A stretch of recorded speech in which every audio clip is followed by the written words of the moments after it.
Meu nome é Letícia Graton. Meu nome é Isabela Graton. E você está escutando O Pessoal é Político. You have to expect that there are going to be such... Dans l'ensemble, ça ne va pas bien du tout pour les femmes. We have to find some way to keep the rapists off the street.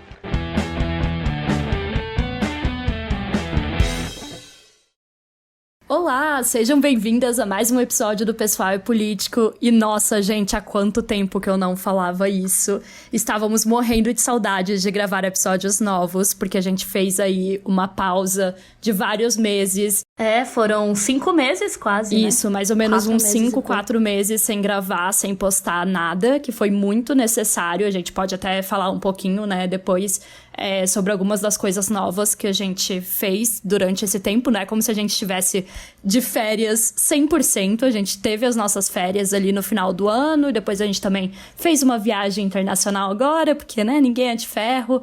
Sim, como vocês viram lá no Instagram, se vocês nos seguem, né, a gente tava no México, bem chique, Sim. lá em Cancún, lá em Playa del Carmen, E Tulum. agora já voltamos e estamos aqui gravando finalmente, depois de vários meses, mas teve muita organização pra essa temporada, teve muitas ideias novas.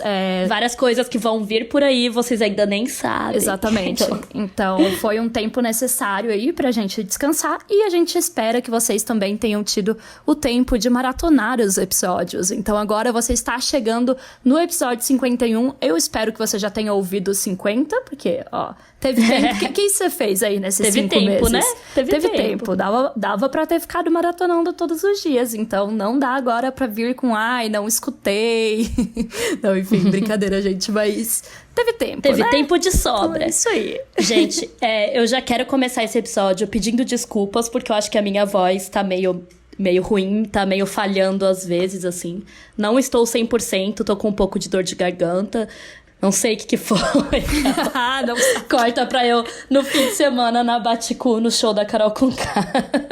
Até 7 horas da manhã. E Só pegando mais um chuva dia de antes luta, também. né? Só mais um dia de luta aqui. Então, assim, gente, mil desculpas. Eu sei que a minha voz não tá aquelas coisas, vai tá meio rouquinha, meio falhando às vezes. Mas acho que dá pra entender, né? Acho que dá pra ouvir. Agora vocês vão saber diferenciar a Letícia e a Isabela, porque a Isabela vai ser com a voz assim, um pouco mais rouca. Com a voz zoada. E aí nós ficamos aí vários meses, né, fora do ar aqui no podcast. Nesse meio tempo aconteceram várias coisas. Eu mudei de cidade, inclusive, né? Então tivemos várias mudanças, né? Eu mudei em janeiro eu também, aqui pra né? Salvador. Porque eu tava morando em Joinville e voltei pra Curitiba. Letícia voltou pra Curitiba, então agora nós estamos morando em outras 2 cidades diferentes, como sempre, né? Separadas aqui, gravando à distância. Fizemos essa viagem internacional, que foi super legal. Mas agora estamos de volta para fazer a nova temporada e vamos ter muitas novidades. E o episódio de hoje justamente é para falar sobre como vai ser essa nova fase do podcast e também para dar uma introdução sobre os livros que nós vamos falar durante essa 4ª temporada. Porque se você nos segue lá nas redes sociais, você já sabe quais são os livros e você já sabe que nós vamos falar de mais de um livro dessa vez, né? Sim. Então hoje a ideia é fazer um episódio mais light, mais uma conversa mesmo. A ideia também é que ele seja um pouco mais curto do que o normal. Não sei se a gente vai conseguir isso, porque a gente sempre fala muito. Mas a ideia é trazer as informações iniciais sobre os livros e conversar um pouquinho com vocês sobre essas novidades. Falar um pouquinho também da nossa história com cada um desses livros, porque são 3 livros que a gente já leu em momentos diferentes da nossa vida. Então vai ser bem legal falar sobre isso. E acho que é isso, né, Isa? Tipo, a princípio, isso, dar os informes gerais sobre a temporada e sobre as novidades que vem por aí. E então, vamos lá, né? Vamos começar com a pergunta que muita gente estava fazendo lá nas redes sociais e que nós já respondemos no Instagram. Na verdade, quando a gente fala redes sociais, a gente basicamente tá falando do Instagram, mas enfim, a gente também tem Twitter. Mas principalmente Instagram. Pra quem nos segue lá, é @opessoalpolitico, né? Se você ainda não nos segue, vai lá e descubra quais são os livros. Não, brincadeira, ele já vai falar agora, tá, gente? Só tipo, vai nos siga no Instagram. Não, ele já vai falar. Acabou, gente. 5 Mas minutos de episódio. O que muitas pessoas nos perguntaram depois que a gente acabou a saga, a jornada, né? Todo aquilo que foi o Segundo Sexo Afinal, quais livros nós vamos abordar nessa temporada? Ou qual livro, né? Enfim, quando as pessoas não sabiam que poderia ser mais de um. Porque isso é a primeira novidade, né? A gente ainda não fez isso. É algo verdade. novo. É a primeira algo vez. Que estamos testando. Apesar de, claro, a gente já ter falado de vários livros. Tipo, quando a gente falava do Segundo Sexo, a gente mencionava outras coisas que a gente estava lendo e tudo mais. Mas a gente sempre seguia só o Segundo Sexo, né? E agora vão ser 3 livros. Sim. E para responder essa pergunta, nós fizemos uma votação, porque, né, aqui no Pessoal é Político as coisas são mais ou menos uma democracia, assim como no nosso país. É mais ou menos, eu digo, porque a gente fez uma escolha prévia, é claro, né, dos livros que a gente gostaria de abordar, até porque existem muitos livros no mundo, né, e existem muitos livros com a temática feminista. Então a gente já fez uma escolha prévia daqueles que a gente gosta, que a gente já leu, com temáticas interessantes, que condizem, né, com o que a gente tá sempre falando aqui no podcast. E aí nós selecionamos alguns e nós fizemos uma votação para as pessoas que apoiam a gente lá no Apoia-se com R$10 ou mais. Ou seja, aquelas pessoas que fazem parte da comunidade que a gente tem no Discord, né, do Pessoal é Político. Porque é isso, né, gente? A gente tá sempre procurando novas formas de colocar as nossas apoiadoras ali junto com a gente, trazer elas pra mais perto. E nada mais justo de que se você investe num trabalho, você também possa decidir sobre Exato. o que esse trabalho vai falar, né? Claro que a gente é grata por todas as nossas ouvintes Sim. e todo mundo que nos segue e... A gente quer saber as opiniões de vocês, mas Exato. Foi algo que a gente viu que a gente podia entregar para as nossas apoiadoras, né? Até para construir Sim. uma temporada, digamos, que leve em consideração também o gosto delas, né? O que elas querem estudar e... É claro que a gente se importa com a opinião de todas vocês que nos ouvem, claro. Mas essas são as nossas seguidoras que estão mais envolvidas aqui, né, na parada, que tem mais contato com a gente. Então nada mais justo do que pedir a opinião delas. Mas a gente também falou lá no Instagram e várias pessoas comentaram no post mesmo, como se estivessem votando, assim, né? Quando a gente perguntou, tipo, qual livro você quer ver por aqui? O que foi super legal, gente. Podem e as respostas comentar. não foram diferentes dos livros que a gente já tinha pensado, na verdade, né? Então, não vai diferir muito, assim, do que as nossas apoiadoras votaram e do que a gente queria, né?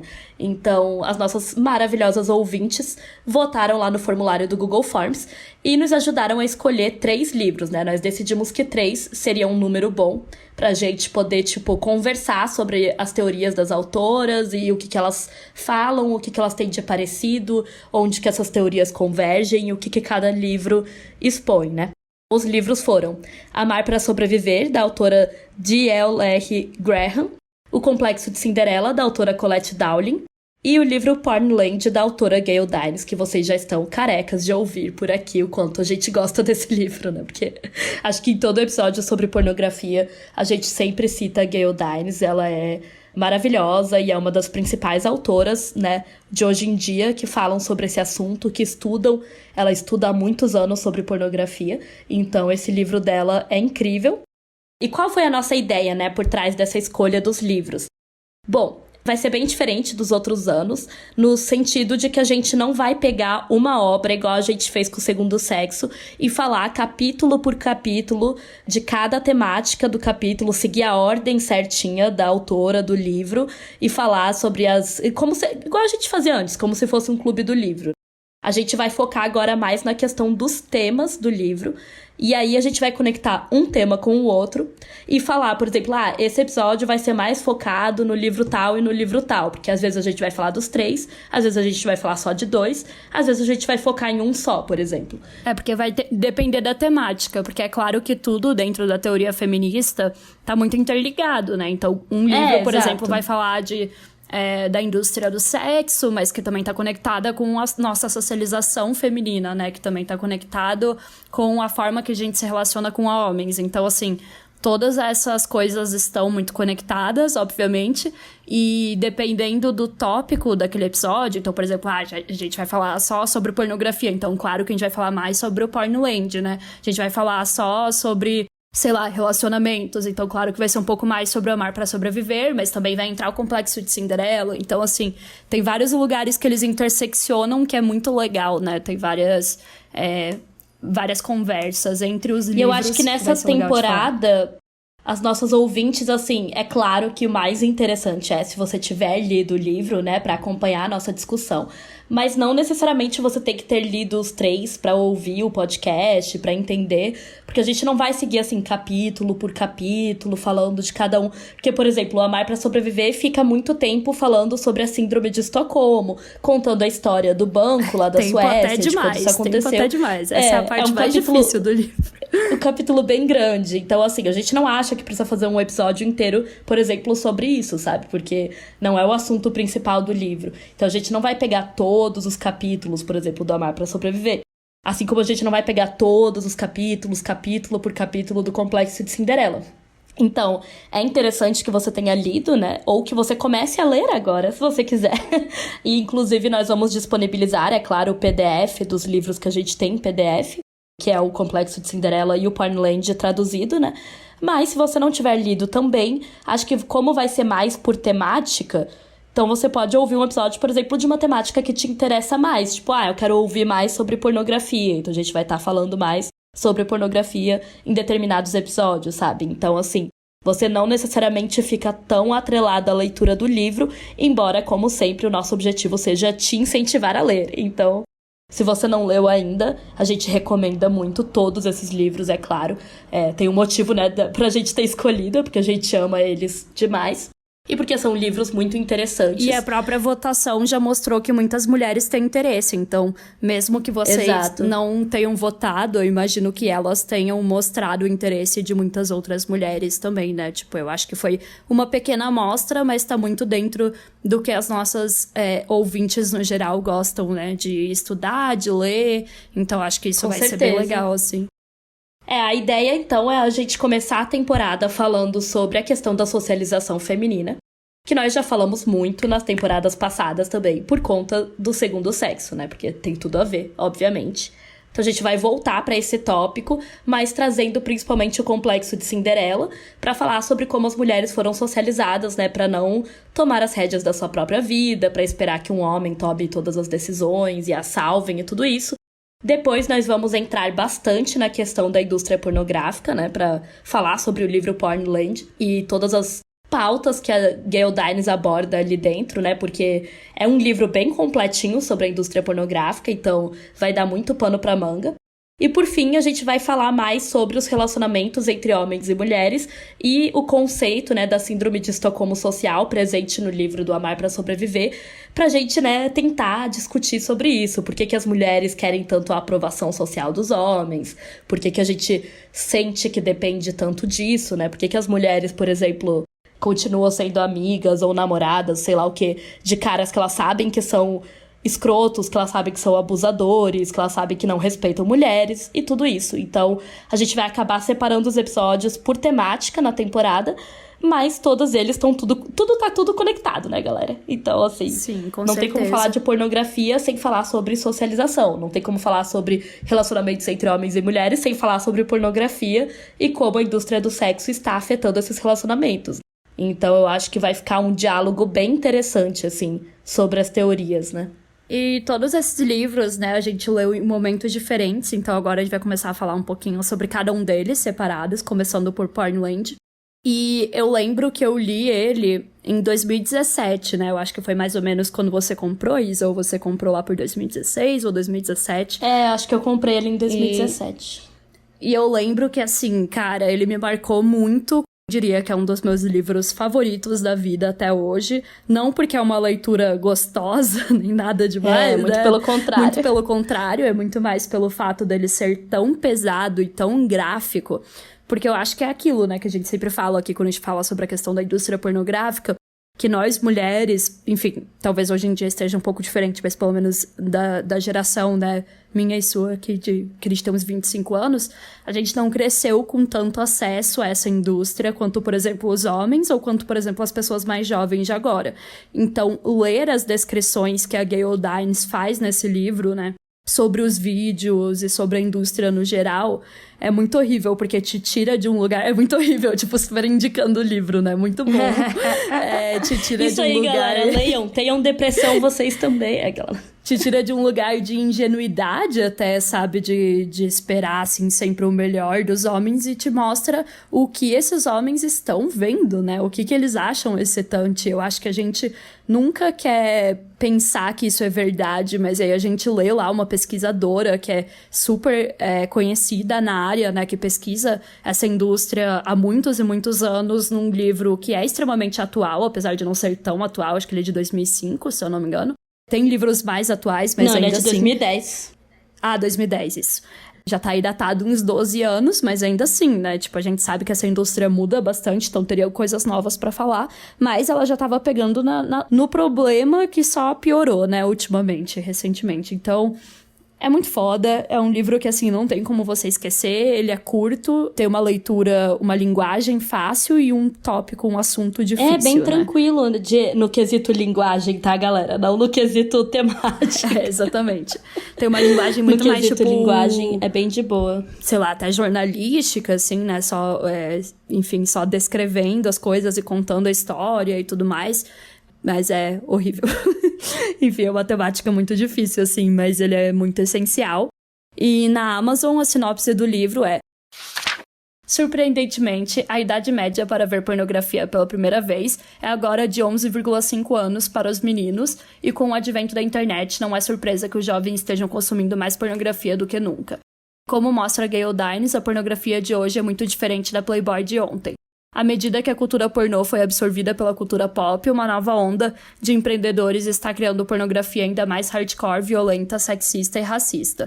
Provando que a pornografia desensibiliza e limita a nossa liberdade sexual, Dines argumenta que a sua onipresença é um problema de saúde pública que não podemos mais ignorar. Ou seja, né, já dá pra ver por essa breve sinopse que ele é um livro extremamente interessante. Eu fico triste pensando que eu ainda acho essa idade média relativamente... tipo, eu acho que hoje em dia pode ser até menor. Já tem pesquisas que falam de 9 a 8 anos. Eu acho que 11,5 foi bem... 2010, como eu posso dizer? Otimista, né? 2010, né? Enfim, faz 12 anos já, né? Então, eu honestamente acho que isso tá até piorando. Mas, enfim, é muito Também interessante acho. porque ela fala da indústria pornográfica de uma forma bem atual, né? Ainda assim. E ela leva em conta o contexto de sites como Pornhub e Xvideos, e ainda trazendo essa visão histórica de como revistas tipo a Playboy contribuíram para essa popularização da pornografia atual. Então eu lembro que uma das coisas, claro, teve a parte que me chocou muito, principalmente, que é quando ela descreve os vídeos e... Sim, enfim, ela traz os descreve dados. uns sites horríveis, né? E umas práticas horríveis de pornografia. Mas eu lembro que uma parte que me marcou bastante foi essa questão do histórico da indústria em si. Porque eu acho que na nossa ingenuidade e desconhecimento também, a gente tende a passar muito pano pra esse tipo de revista, por exemplo, que nem a Playboy, que hoje em dia é super, tipo, né, um clipe hoje em de dia música... Playboy não é nada. Não é nada, né? Enfim, um clipe de música é mais pornográfico que isso, mas... a gente não entende qual que foi a importância dela lá atrás pra gente chegar onde a gente tá hoje. Porque a gente tá num lugar muito alarmante, muito catastrófico, mas a gente tende a não conhecer a história da indústria. E também não conhecer o tamanho dela. Tipo, quando a Gayle fala, por exemplo, da questão das empresas, tipo, de cartão de crédito e de todas as empresas, Sim, os hotéis essa parte é bem interessante e todo o conglomerado também. de empresas que estão junto com essa, tipo, a gente entende como o negócio é, tipo, muito maior do que a gente pensou. Porque, assim, se você for parar pra pensar, a indústria pornô ela ainda se vende muito como, somos apenas sitezinhos com vídeos, sabe? Tipo, ainda como se fosse uma Sim. coisa muito pequena. E também tem muito foco no consumidor e, obviamente, nas vítimas. Mas dificilmente você vê as pessoas falando de, tipo, os grandes players de mercado, né? As grandes empresas, as empresas que ajudam essas grandes Eu empresas. acho que foi lendo então, esse assim... livro que eu pensei, por exemplo, no quanto hotéis lucram com pornografia. Eu nunca tinha pensado nisso. Como é que eu ia pensar que um hotel, tipo, óbvio, né? Por pay-per-view, por ter nos quartos de hotel que você pode chegar lá e pagar um pay-per-view pra ver pra ver pornografia, TV a cabo. Nunca tinha pensado que também fazem parte dessa indústria. É claro que hoje em dia talvez muito menos, né? Porque a gente tem muito mais acesso à internet, streaming, exato. etc. Mas fizeram parte, eu acho que esse é o ponto, né? E ela nos ainda ajuda... fazem também, eu acho, que de certa forma. É porque, tipo, a gente não vê TV, né? A gente de 25 anos, mas eu acho que ainda tem gente que vê em algum lugar. Sim, talvez. Ela nos ajuda a entender como uma indústria mesmo, né? E não como, um sitezinho, tipo, exato. ainda... Claro, tem aquela noção, aquele site nojento, ou aquele site não sei o que lá, mas a gente não coloca uma cara pra esse site, né? Eu acho que como todas as notícias que a gente vê também, por exemplo, de violência contra a mulher, a gente sempre vê a vítima, a gente nunca vê o agressor, né? É sempre a mesma coisa. E quando a gente tá falando de indústria pornográfica, é muito comum a gente ver as atrizes, né? Os atores, ou até mesmo o próprio consumidor, né? De, enfim, xingar os homens e tudo mais. Não estou falando que eles não têm a parte deles, mas é muito interessante ver, porque o próprio subtítulo do livro é How Porn Hijacked Our Sexuality, né? Tipo, como o pornô meio que raptou a nossa sexualidade, basicamente. E ela fala dos homens como vítimas disso também, né? Nesse sentido. Vítimas, muitos homens sendo vítimas de poucos homens que são os donos dessas empresas, né? Dessas indústrias. Exato, essa visão é interessante também. Como, tipo, toda uma população de homens está deixando poucos homens ricos, capitalistas e tal, determinarem tudo sobre a sexualidade deles, né? Exatamente, o que eles gostam, o que eles não gostam. E claro que a gente não tá falando que aqui homens são vítimas e sofrem no mesmo nível que mulheres com isso, é claro, né, galera? Mas é muito bizarro se você parar pra pensar que quase todos os homens hoje do mundo, vou dizer, sei lá, 99,9%, sei lá, têm suas vidas sexuais ditadas por poucos homens ricos. Sim. Tipo assim, são homens que a gente não sabe quem são, né? E que nunca aparece que a gente não sabe quem são. Tipo, é diferente de, por exemplo, bilionários tipo Elon Musk ou Bill Gates, etc., que a gente sabe quem são, porque já... Mas isso também é muito uma característica da internet, né? Essa coisa também. de, tipo, e do você capitalismo ter... no geral também. E do capitalismo atual, né? Do neoliberalismo atual. Você ter, por exemplo, plataformas tipo Uber, iFood, blá, blá, blá, e você não ter noção de quem é dono disso, entendeu? Você nunca tem noção de quem tá por trás disso. É a mesma coisa com OnlyFans, com Pornhub, com tudo isso. Você só pensa, esse site aí, porque tem essa noção também de colaboratividade, sabe? Tipo, as pessoas... Qualquer um vai lá no Pornhub e faz o upload de um vídeo, sabe? Então, você não para pra pensar em quem que é o chefão que está lucrando acima disso, sabe? É bem foda mesmo, e como a Letícia falou, é um livro bem interessante pra pensar por esse lado da indústria, né, que ela fala bastante, ela tenta trazer algumas noções, porque é muito complicado, né, não tem números exatos sobre a indústria pornográfica, mas ela tenta dar uma que dimensão. Já é, tipo, assim. shade pra caralho, né, tipo, vocês parar pra pensar. Mas, enfim. Sim, e ela também descreve muitas coisas, muitos sites, muitos vídeos, tipo... Ai, gente, é horrível. Várias coisas que se você não tá acostumada, se você não assiste pornografia, se você não é consumidora como eu não sou, né, nunca fui, eu nem sabia que essas práticas existiam, sabe? Eu descobri com o livro da Gayle Dines. Eu comecei a ler, meu Deus do céu, as pessoas fazem isso, pelo amor de Deus. E graças a Deus não sabia. Tipo, graças a Deus eu não sabia até. Eu tava num relacionamento sério também, tipo, sei lá, não tinha vivido também tanta...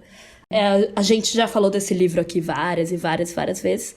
E ele foi uma das minhas principais referências, se não, acho que a principal referência do meu TCC, né? Que eu escrevi em 2019. E por isso mesmo, a minha edição que eu tenho aqui em casa, né? Do Pornland, que eu comprei online, em inglês e tudo mais, tá completamente rabiscada, toda rabiscada, grifada, com coisas escritas na margem, porque eu ia escrevendo, ia lendo, ia escrevendo coisas que eu pensava, coisa que eu queria pegar, tipo, quero citar essa parte no meu TCC. Eu citei muitas e muitas partes do Pornland no meu TCC, porque tem tudo a ver com o que eu fiz, né? Então, o livro tá todo rabiscado. Posso até postar uma foto pra vocês depois lá no Instagram, pra vocês terem uma noção do quão rabiscado, quantas vezes eu já li, né? A gente é super a favor de rabiscar livros, tem gente que é contra. Claro, é muito bom. Tem gente que é contra. Eu acho muito bom, assim, pra quando você tá estudando, sabe? Tipo, não só lendo por ler, por prazer. Eu li pela primeira vez lá em 2017, quando eu tinha comprado. Depois, em 2019, eu reli, né, pra fazer o meu TCC. E aí eu fui lendo, tipo, realmente prestando muita atenção, anotando muita coisa e tudo mais. E, né, eu sempre dou ele como referência em todo lugar que eu já falei sobre pornografia. O problema é que ele é um livro que não tem uma tradução oficial aqui no Brasil, né? Então, a gente tem um PDF dele traduzido por alguma mulher maravilhosa que traduziu online, assim. Então, por muito tempo eu não sabia que existia esse PDF, então eu sempre ficava meio assim de dar como referência, porque eu acho muita filha da putagem, né? Você chegar, tipo, onde que eu posso aprender mais sobre pornografia, Isabela? Eu falar, então, é nesse livro, só que ele não tem no Brasil, meninas, tipo... E, obviamente, ninguém é obrigado a saber inglês também, ninguém é obrigado a saber ler inglês, mas claro que a Gayle né? Dines é uma escritora norte-americana e também o livro é muito sobre os Estados Unidos, né? Sobre a indústria pornográfica dos Estados Unidos, porque é o que ela estuda. Mas, claro que também, tipo, é um dos maiores polos, né, gente? Não tem nem comparação, assim. Então, é o maior polo. É o maior polo, né? Tem mudado um pouco também, né? Nos últimos anos, por conta de leis, né? Eles preferem, às vezes, fazer pornô aqui no Brasil, ou sei lá, no leste europeu, sei lá onde, pra não ter que seguir com tantas leis que tem nos Estados Unidos. Mas segue sendo estadunidenses e fora segue que, sendo tipo, o principal. Os donos das empresas, a maioria Estados Unidos, Canadá, eu imagino. Então... o Pornhub fica no Canadá, né? Fica em Montreal. Então, assim, bem norte-americano, tipo assim... Não vá ler esse livro esperando, é claro, que ela vai estar falando sobre, sei lá, a realidade brasileira. Mas, na verdade, ela tá falando de uma realidade global, né? Porque, querendo ou não, os caras aqui no Brasil veem o pornô dos Estados Unidos também, né? Exatamente. Então, ela tá falando de uma realidade global. E é uma leitura que eu considero, assim, como a Letícia falou, é muito interessante. Porque é bem atual, né, de certa forma. Fala, tipo, de pornografia na internet, desses sites como Pornhub, etc. E também porque ele é bem completo no quesito de falar sobre vários problemas que tem na pornografia. Então tem, tipo, um capítulo inteiro só sobre o racismo na pornografia, um capítulo inteiro sobre a questão da pedofilia. Então, assim, ele aborda profundamente todos esses problemas, que eu acho super interessante. Além de trazer essa questão histórica, né, como a Lê falou, da Playboy, dessas revistas, pra gente entender como que a pornografia chegou a ser o que ela é hoje, né? Como que ela se transformou nisso que ela é hoje. Então isso é bem legal. Ela mostra como essas 3 revistas, né, a Hustler, a Penthouse e a Playboy, foram meio que, tipo, também tendo um embate entre elas sobre qual ia ficando cada vez mais explícita e mais violenta, sabe? E como elas funcionaram como uma porta de entrada, digamos assim, né, para fazer a pornografia se tornar mainstream. Então é bem interessante, além do conceito de cultura pornificada, né, que ela vai falar bastante. De como que a gente já falou várias vezes também aqui, né? Já falamos várias vezes aqui de como a pornografia se tornou mainstream e também passou para a cultura pop no geral, né, com relação a, por exemplo, cantoras pop, vídeos, videoclipes, filmes, série, tudo isso foi tendo cenas mais explícitas de sexo, mais nudez e tudo mais, enquanto a pornografia foi ficando cada vez mais violenta, né? Então, o que um tempo atrás seria considerado pornografia, hoje é tipo soft porn, assim, no máximo, né? Não é mais pornografia, porque se você pega e vê um clipe de uma cantora pop e ela tá fazendo as mesmas coisas que uma pornografia dos anos 70 estaria exibindo, tá ligado? Então existe uma grande mudança cultural aí, que a Gayle também vai falar bastante. Então eu tô muito, muito animada pra trazer esse livro aqui pra vocês em mais detalhes. Bom, o nosso segundo livro, né, o outro livro que a gente vai falar, vai ser O Complexo de Cinderela, né? Eu lembro que eu li esse em 2021, no Clube do Livro da Livrarista, e eu confesso que eu nunca nem tinha ouvido falar desse livro, talvez, tipo, muito por cima, assim, mas, tipo, não era um livro que nem tava na minha lista de leitura. E eu fui pegar muito de surpresa, assim, eu vi a sinopse dele por causa do clube, decidi comprar. E, cara, foi uma escolha muito massa, né, da Isa, porque ele é um livro que fala muito sobre a socialização, então é muito fácil se identificar com as questões que a autora aborda. Também é bem simples de ler, ele tem uma linguagem bem fácil, assim, é curtinho. E a gente também tem o PDF, né, desse livro. E ter tido a experiência de ler junto com as outras mulheres, né, no Clube do Livro também, foi muito legal. E eu recomendo muito, assim, né? Principalmente se você tá pretendendo acompanhar a gente, eu recomendo que você, por exemplo, se junte com amigas e leia, ou que pelo menos você tenha alguém também com quem conversar e discutir, porque ele gera muito debate. É engraçado porque eu também não conhecia antes do clube. Eu só fiquei sabendo quando a Isa anunciou que esse ia ser o próximo livro, né? Porque eu fiz o Clube do Livro da Mística Feminina. E aí depois veio esse e eu falei, pô, interessante, vou fazer esse também do Complexo de Cinderela. Eu não conhecia essa autora, não conhecia esse livro.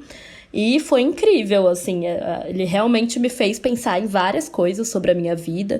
Muito sobre a nossa socialização, né, enquanto mulher. Várias coisas que já aconteceram, vários relacionamentos que eu tive. Pensei muito nas minhas amigas também, nas mulheres que eu conheço, né? E na forma que a gente vê o mundo, né, mesmo, e as nossas vidas, como a gente lida com as coisas da nossa vida. Foi muito interessante. E ter essa troca também com outras mulheres foi incrível. Então, eu concordo com a Letícia, assim, se você tiver como ler junto com outras mulheres, ou então ler, né, e vir aqui ouvir os episódios e comentar com a gente nas redes sociais, participar das rodas de conversa, das lives, das coisas que a gente faz. Acho que vai agregar bastante. Ou ir lá e comprar também o Clube do Livro da Isa, que eu acho que dá pra você comprar. Eu não sei, esqueci de checar isso com ela antes. Eu acho que sim, eu acho que ela transformou em podcast, se eu não me engano. Então você pode ter essa experiência também, né, de ver as coisas que ela pontuou sobre cada capítulo, que é bem legal. E pra explicar um pouquinho melhor pra vocês que não conhecem o livro também, eu vou ler aqui a sinopse, né? A exemplo de muitas mulheres, Colette Dowling foi levada a acreditar que sempre haveria alguém mais forte para protegê-la. Mas com o fim do seu casamento, ela se deparou com uma nova realidade. Agora precisava assumir as responsabilidades sozinha e cuidar de si mesma. A partir dessa experiência dolorosa, Colette descobriu que muitas outras mulheres estavam enfrentando a mesma situação. A maioria delas foram educadas de modo a não enfrentar os próprios medos, a recuar diante dos desafios e, como Cinderelas, a ficar sempre à espera de alguém mais forte para sustentá-las e protegê-las. Depois de estudar depoimentos de um grande número de mulheres e consultar médicos, psicólogos e outros especialistas, Colette pôde demonstrar que as limitações à autonomia e à realização plena da mulher não são criadas apenas pelos homens, mas também por elas mesmas. Esse intrigante estudo da psicologia feminina causa ainda hoje impacto sobre muitas leitoras. Muitas se reconhecem Cinderelas ao rejeitar inconscientemente as responsabilidades perante a vida e ao pensar que a solução de todos os problemas depende de encontrar seu príncipe encantado. E é muito legal essa ideia, né? Não é legal, assim como a Pornoland é triste, né? Horrível. Mas, assim, é muito interessante, porque muitas vezes a gente coloca tudo na culpa do patriarcado, né? No sentido de ficar, tipo, eu não consigo fazer tal coisa, porque os homens não me deixam fazer. E não estou tirando, né, a culpa do patriarcado, óbvio que é. Mas é uma coisa que a gente internaliza também, sabe? Sim, então a autora vai falar muito sobre como nós mesmas, muitas vezes, não corremos riscos. É que não é tirar a culpa do patriarcado, né? Entender como o patriarcado trabalha de uma forma... gente assim também. Exatamente, trabalha de uma forma muito mais sutil do que a gente acha nesse sentido. Exato. Essa coisa não é tão direta, sabe? Não é tipo, a mulher não pode trabalhar porque ela é impedida de trabalhar, igual era no passado. Ou tipo, a mulher não pode fazer tal coisa porque ela é obrigada a casar e ter filhos. Não é mais, né? Se você quiser nunca se casar e nunca ter filhos. Não é tipo alguém ter uma arma na sua cabeça e falando que se casa. Não é assim, você está sendo obrigada. Mas existem várias questões mais subjetivas, internas, né, coisas que a gente internaliza mesmo sobre tudo isso, sobre a nossa posição no mundo e a posição dos homens. É bem interessante, né, que a autora Colette Dowling vai falar sobre a própria experiência dela, né, de quando ela era casada e quando ela se separou do marido dela. E ela também é psicóloga, né, então ela vai trazer essa visão um pouco mais da cabeça, da psique feminina mesmo, né, do que a gente pensa. Ela vai trazer as experiências dela, mas que todas nós podemos nos conectar. E o livro é de 1980 e pouco, se eu não me engano. E é interessante, porque é uma época em que as mulheres já tinham conquistado seus direitos, né, de certa forma, alguns, tipo, votar e etc. Ser considerada minimamente uma cidadã e esse tipo de coisa. Então, é uma reflexão que a gente pode trazer para os dias atuais também. E é bem essencial para quem quer entender melhor sobre a socialização feminina como um todo, né? E os motivos que levam a gente a depender tanto dos homens, mesmo quando a gente não necessariamente precisa, tá ligado?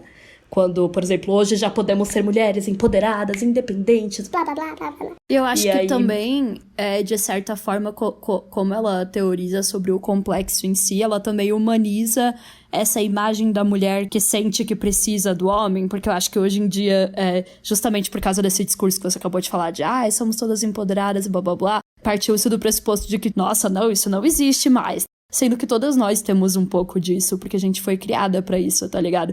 Não necessariamente pra ir atrás de um cara, mas, tipo, por exemplo, pra não se arriscar, pra não sonhar, pra não tentar coisas diferentes, pra ficar sempre ali, sabe, cuidando dos outros, da nossa família, enquanto, tipo, por exemplo, homens são incentivados a, enfim, se arriscar mais, são coisas muito sutis, sabe? Eu acho que tem muito aquela visão tosca do tipo, a donzela em perigo, a mulher... Como se a única que estivesse nesse complexo fosse aquela, tipo, super arrecatada do lar, sabe? E na verdade não, porque todas nós passamos por socialização feminina, sabe? Em maior ou menor grau, tipo, a gente pode quebrar com isso, mas assim, o ponto dela trazer como coisas que estão dentro da nossa cabeça, né? Da forma da gente se comportar, da gente ler o mundo e etc. Sei lá, eu acho que tira também um pouco desse estereótipo que tem muito hoje em dia, sabe? Eu acho que muitas de nós acreditamos ser essa, tipo, super, girl boss, independente. Mas como que a gente já seria automaticamente assim, sabe? Só porque a mídia tá vendendo esse estereótipo? Tipo... Ou só porque as mulheres conquistaram esse direito, mas não é tão simples assim, né? Porque tem questões do que a gente pensa da gente mesma, né? Da nossa autoestima, da forma que a gente mesma se vê. Enfim, tem várias internalizações dessas ideias machistas. E fora que a gente não foi criada pra isso também, né? Tipo, pra ser super independente, então... Que é o ponto principal. Então pode até chegar alguém né? e falar, agora você pode ser super independente, você pode virar uma CEO de uma empresa. Tá, mas você não foi nem ensinada a, sei lá, falar suas próprias opiniões, tá ligado? Sim. Acreditar nas suas próprias ideias pra pensar que você pode, sei lá, começar essa empresa, sabe? Enquanto o cara, tipo, tem uma ideia bosta e já fala, nossa, eu vou virar empreendedor. Exato. Isso aqui vai ser uma ideia de R$1 milhão, sabe? Então, como vocês podem imaginar, é um livro que ainda é muito atual. Eu acho que ele tem umas 200 páginas, sei lá. E eu li no Kindle, se eu não me engano, né, com o PDF. Tem o PDF online também, gratuito aí pra nós. Podemos compartilhar, assim como vamos compartilhar o Pornland, né? E dá pra você comprar também, mas eu acredito que hoje em dia só em sebo, assim. Acho que é um livro bem difícil de encontrar. Então, o outro da Colette eu tinha encontrado em um sebo lá em Joinville, mas... Enfim, talvez na estante virtual tenha também. Talvez na estante virtual, só não sei se tá muito caro e tal, mas... É isso, ele foi traduzido pro Brasil, mas eu acho que não é mais, sabe? Não tem mais outras edições, ele foi meio que descontinuado, sei lá o quê. Mas tem o PDF, né? E muitas mulheres leem ali no Kindle, no computador e tal. Então vocês podem também acompanhar essa leitura que a gente recomenda muito. E por fim, vamos falar do terceiro livro, o que foi o mais requisitado, o mais pedido, o mais famoso de todos. Amar para Sobreviver, sim. Ele mesmo, o queridinho de todas as feministas atualmente. Sim. Feministas radicais, pelo menos. Né? Não sei. E também é o que eu li mais recentemente, né? Ele foi traduzido pela editora Cassandra, inclusive... Entrem lá no Instagram delas. Esse é o mais fácil de comprar também, na verdade, né? Esse é o mais fácil de adquirir a sua cópia, porque ele foi lançado ano passado. Também tem várias bibliotecas aí no Brasil já. Sim. Ele foi traduzido ano passado, na verdade, né? Ele é... De que ano que ele é?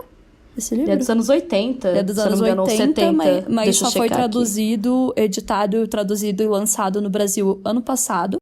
E todo mundo ficou muito, né, foi um alvoroço, e todo mundo, né, a nossa bolha de feministas nas redes sociais, ficaram super interessadas. Não, o livro é de 94. De 94 o livro. Enfim, é um livro que tem dado o que falar, né, obra-prima aclamada, e acho que nem precisa dizer tanto sobre ele, porque vocês provavelmente já conhecem. Foi o primeiro que eu li esse ano, no comecinho do ano, lá em janeiro, quando eu tava em Salvador com a Isabela. Eu tava terminando ele, e eu lembro que ele foi muito marcante, assim. Eu imagino que as pessoas que me seguem no Instagram ficaram até cansadas de tanto que eu postava ele, porque, cara, cada página que você vira, cada capítulo que você lê, assim, dá vontade de compartilhar com os outros, tá ligado? E eu fazia também uma thread no Twitter, onde eu tava marcando as frases mais impactantes. Eu risquei ele bastante também, escrevi várias frases em vários lugares, porque realmente, meu Deus, que livro! Assim como Pornland, né, um livro que ele me marcou demais, principalmente por ser desconfortável. Os três são desconfortáveis em algum nível, gente.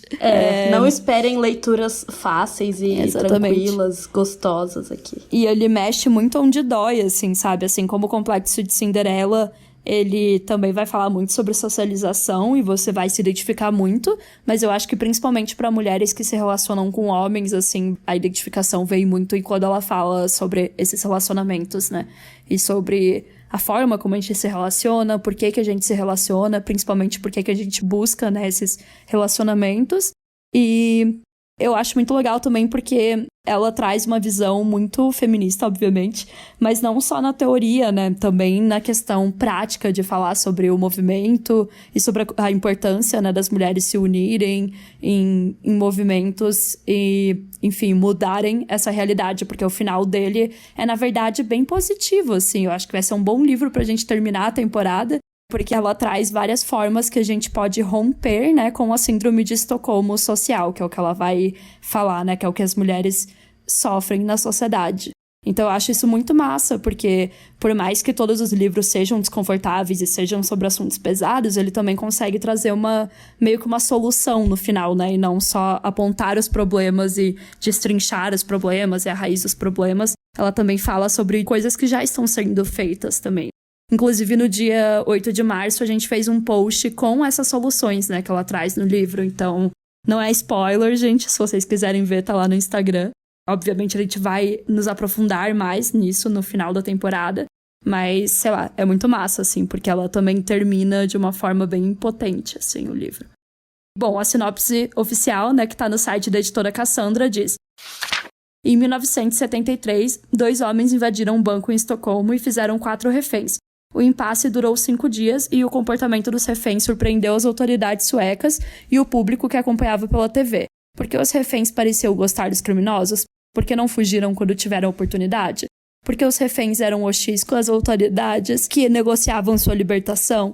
Por que se esforçavam para proteger os assaltantes?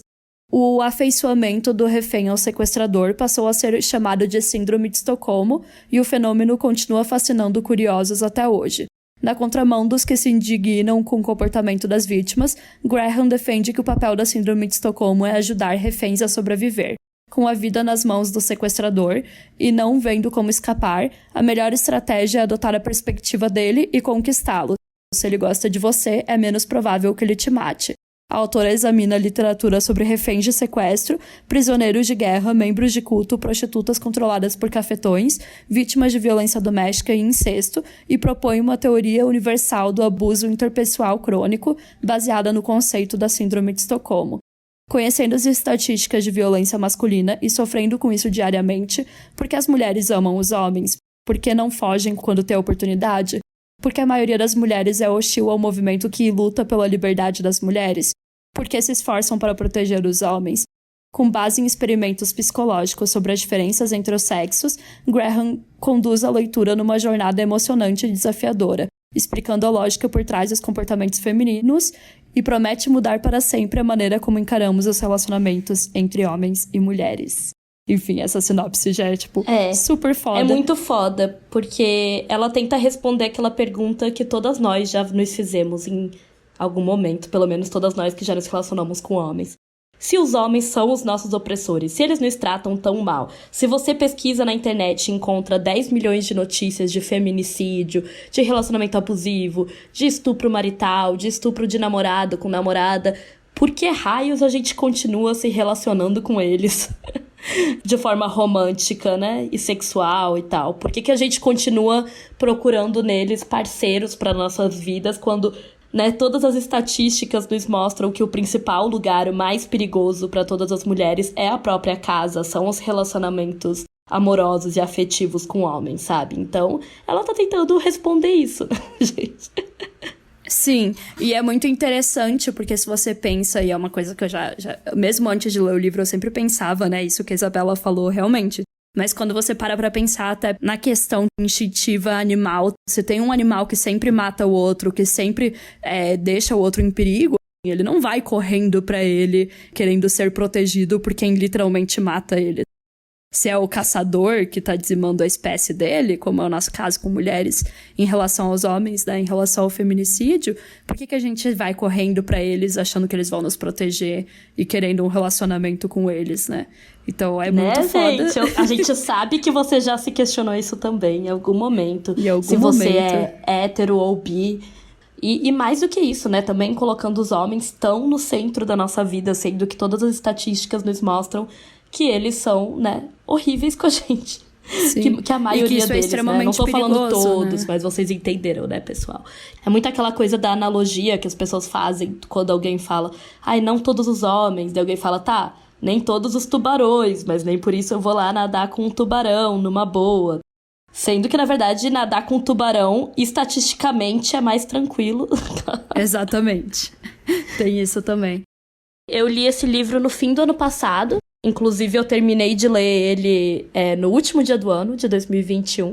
Temos ótimas fotos, né, nossas na praia, na piscina, com eles. Fizemos toda uma sessão de fotos. Sim. Todas essas Porque fotos a que capa vocês também veem é aí no maravilhosa, Instagram. né? Arrasaram. Porque a capa é linda, maravilhosa. A editora Cassandra arrasou. Elas são maravilhosas. E a gente tirou várias fotos, né, com esse livro. A gente fez sorteio dele também no fim do ano. Porque é um livro que, sério, gente, todas as mulheres deveriam ler. Todas. Devia ser assim. Assim que você começar a ler, toma aqui um exemplar. Ai, É que triste, tristeza, mas mas é é verdade. E tava todo mundo fazendo propaganda desse livro na internet, né? Tava todo mundo, não, porque Amar pra Sobreviver, esse livro maravilhoso. Quando a gente foi pra Floripa, lá em outubro, a Isa fez tanta propaganda dele pra gente também. E tantas outras mulheres na internet, né, estavam falando sobre como esse livro é incrível, que eu estava doida pra ler. Aí eu comprei o exemplar, fiquei super feliz quando chegou, já comecei a ler na hora, fiquei super animada. E não decepcionou, né? Prometeu Não decepcionou. E cumpriu, entregou. Entregaram tudo e muito mais. E você vai levando vários e vários tapas na cara, né? Você fica pensando... Todos eles são, tipo, leituras muito pesadas e muito transformadoras, assim, porque falam de uma forma muito profunda sobre o que é ser mulher na nossa sociedade, sabe? O que é ser socializada como mulher, tudo que a gente passa, a relação que a gente tem com os homens também, que é muito complexa, sabe? Então, tanto esse quanto o Complexo de Cinderela, por exemplo, né, vai falar muito sobre isso, o que a gente espera dos homens, né, as relações entre os sexos, né, de amor e de afeto e tudo isso, quando nós nos relacionamos de forma afetiva com eles. Então, cara, esse livro dá muitos tapas na cara. Vai falar sobre heterossexualidade compulsória, sobre feminilidade, várias questões. E sobre a síndrome de Estocolmo social, que é um conceito muito interessante, que é a primeira vez que eu ouvi falar foi lendo esse livro. Inclusive, eu nem conhecia essa história da origem da síndrome de Estocolmo, né, do banco. É claro que eu já tinha ouvido falar, né, porque acho que todo mundo em algum momento já ouviu falar sobre o termo síndrome de Estocolmo. Mas ele também é muito mal compreendido também, né? Eu acho que é um pouco sim. do que fala ali na sinopse. Eu acho que as pessoas sempre entendem automaticamente. Até no La Casa de Papel, né, tem essa zoeira que o nome da Estocolmo é da personagem que se apaixona por um dos assaltantes, tá ligado? Mas não é exatamente isso, né? Tem muita... E tem muita gente que julga também as vítimas, né? Que passam por isso que ela sim. vai fazer um paralelo, obviamente, com julgar as vítimas de abuso, por exemplo, né? Com a vítima que tá num relacionamento abusivo, que sofre violência doméstica, etc. Então, cara, é muito interessante. Eu nunca tinha pensado em utilizar a síndrome de Estocolmo pra descrever a relação que a gente tem com os homens. E depois que você lê esse livro, você fala, caralho, velho, como que eu nunca tinha pensado nisso? Tava na nossa frente a hora toda. É 100% essa dinâmica, sabe? De você se afeiçoar àquele que é o seu agressor, que é o seu opressor, porque você quer viver, porque você quer sobreviver. Porque você acredita que se você se afeiçoar a ele e ele gostar de você, ele vai te tratar melhor, né? É bem interessante, ela discute questões como o cavalheirismo, né, dos homens, quando os homens são bondosos com as mulheres. E aí a gente vai entrar nessas questões durante a temporada e vocês vão ver o que a gente tá falando. Mas assim, é um livro que depois que você lê, você fica... Meu Deus, ela explicou toda a minha vida, sabe? Ela explicou toda Todas as nossas relações, E esses 3 juntos vão fazer a sua cabeça explodir, porque Exato, basicamente eu acho que a gente tem um trio aqui muito poderoso. Sim, e todos eles, de certa forma, também bebem da teoria da Beauvoir, né? Então isso é muito forte também. Isso é muito massa, porque são obras mais contemporâneas, então um é de 80 e pouco, o outro é de 90 e pouco, o outro é de 2010, né? Obviamente, todos eles vieram depois da Simone de Beauvoir, da segunda onda, e nitidamente, né, tem essas influências, inclusive mencionam o Complexo de Cinderela, fala muito, né, de Beauvoir principalmente, mas Amar para Sobreviver também, Pornland não tanto, porque a Beauvoir, né, não entra na questão da indústria do sexo, mas tá tudo conectado, ela fala um né? pouco de prostituição só, né, mas também na época dela não era assim, né, a pornografia pra ela falar, Sim. então... Mas tá tudo muito conectado e com certeza todos eles bebem muito da fonte da Beauvoir, então é ótimo porque, assim, vai continuar os diálogos que a gente começou no passado, então tem tudo a ver, apesar de não ser mais, né, o mesmo livro e tudo mais, vai continuar, assim, nos mesmos tópicos que a gente percebeu também que são tópicos que vocês gostam, né, de estudar e de ouvir, então estamos aqui para isso. E é isso, estamos bem animadas. Sim, porque assim, a Simone na obra dela falou de, tipo, tudo, né? Falou de tudo relacionado à vida das mulheres, né? Como ela vai desde quando a mulher é uma criança, uma menina, até crescer, experiências sexuais, vida adulta, casamento. Ela fala de tudo, né? Então, tudo vai estar conectado também com as outras temporadas, com os tópicos que a gente abordou. E até assim, na primeira, né, bastante também, porque a Andrea Dork também fala bastante, por exemplo, sobre pornografia, né? A gente tem episódios sobre isso na primeira temporada. Pra quem não sabe, pra quem não conhece, essa temporada underground do Pessoal é Político. Sim. Ela tá disponível aí. Então, todos os temas e todos os livros se conectam muito bem. A gente tá muito animada pra começar a se aprofundar nas análises desses livros, né? Então, os próximos episódios vão ser muito legais, gente. Não percam. E é muito bom estar de volta. É muito legal, cara. Eu tô triste porque a minha voz tá meio bad, mas assim... Mas é muito legal voltar a gravar, voltar a falar com vocês, porque a gente ficou muito tempo parada aí. Mas em breve vocês vão descobrir o porquê também. É, exatamente. Porque tem mais novidades vindo por aí. Aguarde. Meia-noite vou te contar um segredo. Meia-noite eu te conto. Meia-noite eu te conto. Mas em breve vem aí. Além disso... É só ficar ligada nas nossas redes sociais, né? Exato. Além disso, o que a gente pode falar agora de novidades, assim, por cima... A primeira é a nossa campanha do Apoia-se, que se você ainda não viu, se você estava dormindo, se você, enfim, não nos segue no Instagram ou, sei lá, mora debaixo de uma pedra, a gente mudou a campanha do Apoia-se e agora temos novas recompensas, temos modalidades diferentes também para apoiadoras, o que é muito legal. Então, a apoiadora de R$20 vai ganhar um episódio exclusivo por mês, o que é muito massa, né? Com R$10 você pode entrar no nosso servidor do Discord, que é o que a gente já tem, e também pode nos ajudar com decisões da temporada. Com R$20 você vai ganhar um episódio exclusivo. Isso é uma super novidade, né? Até então a gente não tinha. Isso não vai mudar em nada os episódios que vão estar aqui no nosso feed normal. Mas se você quiser pagar R$20 por mês, ou enfim, pode ser só uma vez também, né? Você vai receber um episódio exclusivo por mês. Então, vão ter 2 mensais, mais esse episódio extra. Então, assim, gente, a gente criou mais trabalho pra gente, né? Como Sim. vocês podem perceber. Sim. A gente criou mais trabalho pra gente, mas mais diversão pra você.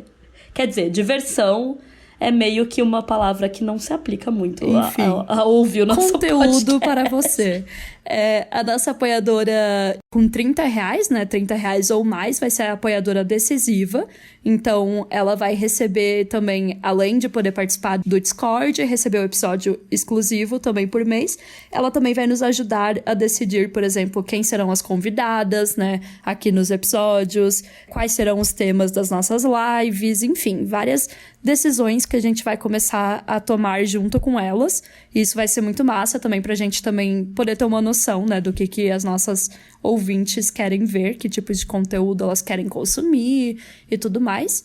E com R$80 ou mais, que é o maior valor, né? Claro que você pode dar mais que isso, mas enfim, no mínimo, né? Esse R$80 ou mais, você vira apoiadora parceira. A apoiadora parceira, ela é um pouco diferente do resto. Ela tem todas as outras recompensas também, que são super legais. Mas além disso, ela também poderá divulgar um projeto, uma página, uma ONG, por exemplo. Qualquer coisa que ela acha que tenha a ver com o nosso público e com o nosso conteúdo, ela poderá criar um conteúdo junto com a gente e publicar na nossa página, né, junto com a gente. Isso é super legal porque podem ser formatos diferentes de conteúdos, por exemplo, lives, ou, enfim, reels, ou vídeos, ou carrossel, ou até mesmo uma participação aqui no podcast mesmo. Dependendo do projeto, né, a gente colocou lá no Apoia-se os temas, claro que não é qualquer tema, tem que ser alguma coisa voltada para mulheres, para feminismo, porque a gente quer, obviamente, entregar para as nossas ouvintes algo que elas vão gostar, né? Então, essa apoiadora parceira vai ter esse contato direto com a gente também vai ter um grupo no WhatsApp com ela para trocar ideia, para conversar, para, enfim, ver como é que vai ser essa divulgação, essa criação de conteúdo em conjunto. E estamos super animadas. Uma das maiores novidades, né, que a gente trouxe esse ano, porque até então o nosso Apoia-se, ele tinha só 2 categorias, né? Ou você apoiava com qualquer valor acima de R$2 e você podia participar, e pode, né, até hoje, galera, participar do sorteio mensal, né, de um livro feminista, ou você dava R$10 ou mais, né, lá no Apoia-se, e aí você participava também da nossa comunidade do Discord, que é ótima e tem eventos exclusivos, e vamos voltar a ter também, tá bom, galera? Mas agora a gente tem essas outras opções de modalidades para você que quer ficar um pouquinho mais perto da gente, quer nos ajudar a criar o Pessoal é Político, né, junto com a gente. Se você quiser, se você se interessou por essas novidades, é só correr lá no apoia.se/o Pessoal é Político. O link tá no nosso Linktree também, lá do Instagram, na bio, né? Então você pode clicar lá e participar e dar uma olhadinha. Se você tiver alguma dúvida sobre qualquer uma dessas novas modalidades, essas novas coisas, é só vir falar com a gente também, né? Que é bem tranquilo, a gente te responde lá na DM do Instagram, ou no Twitter, ou no e-mail. Então, vem muita coisa nova por aí. Em breve mais novidades, mas essa foi a primeira e a principal. E essa questão, principalmente dos episódios extras, né, que vai mudar um pouco. Então, se você acha 2 episódios por mês pouco, né, o que pode ser, depende do seu ritmo de consumo, você pode virar uma apoiadora exclusiva e receber mais um episódio por mês. E claro que assim que você virar também apoiadora exclusiva, você vai receber todos os episódios extras. Então, a ideia é que agora em maio a gente já lance o primeiro. E aí, todo mês vai ter um, né? Então, toda apoiadora extra também, assim que apoiar, já vai receber os episódios que estiverem disponíveis. Eu acho isso super legal, porque também vai ser uma outra oportunidade da gente explorar mais a fundo os temas, trazer conteúdos diferentes, trazer conteúdos exclusivos, que também não vai mudar nem um pouco a experiência de quem nos ouve, né, gratuitamente. E aí tem essa novidade aí, né, que agora serão 3 livros, o que vai mudar um pouquinho o formato do podcast, mas não tanto, porque como vocês podem ver, ainda vai ser a gente aqui conversando, né, e, enfim, falando que o episódio vai ser curto, mas fazendo um episódio longo e tudo isso. Acho que é isso, gente. Estamos bem animadas, estamos animadas de voltar. É um trabalho que dá trabalho, mas que a gente gosta muito e a gente fica super feliz de continuar assim e de conseguir trazer aí novidades para vocês. É isso, estamos de volta e fiquem ligadas aí nos próximos episódios, nas novidades lá nas redes sociais. E estamos felizes aí de começar a 4ª temporada. Sejam bem-vindas a esta nova fase do Pessoal é Político. Nos sigam em @o Pessoal é Político lá no Instagram. E se vocês quiserem mandar algum feedback, enfim, se quiserem falar o que acharam dessas novidades, falem com a gente por lá. E entrem em apoia.se/o Pessoal é Político para conhecer a nossa nova campanha de apoio. Obrigada por ouvirem até aqui. Tchau, tchau e até a próxima. Tchau, tchau. Até o próximo episódio. You have to expect that there are going to be Je pense que such dans l'ensemble, ça ne va pas bien du tout pour les femmes. We have to find some way to keep the rapists off the street.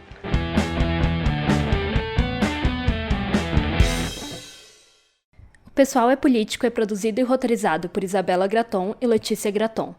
A trilha sonora é da Letícia Bergamin, a edição é feita pela Raissa Toledo e a identidade visual do podcast foi desenvolvida pela Manuela Elon.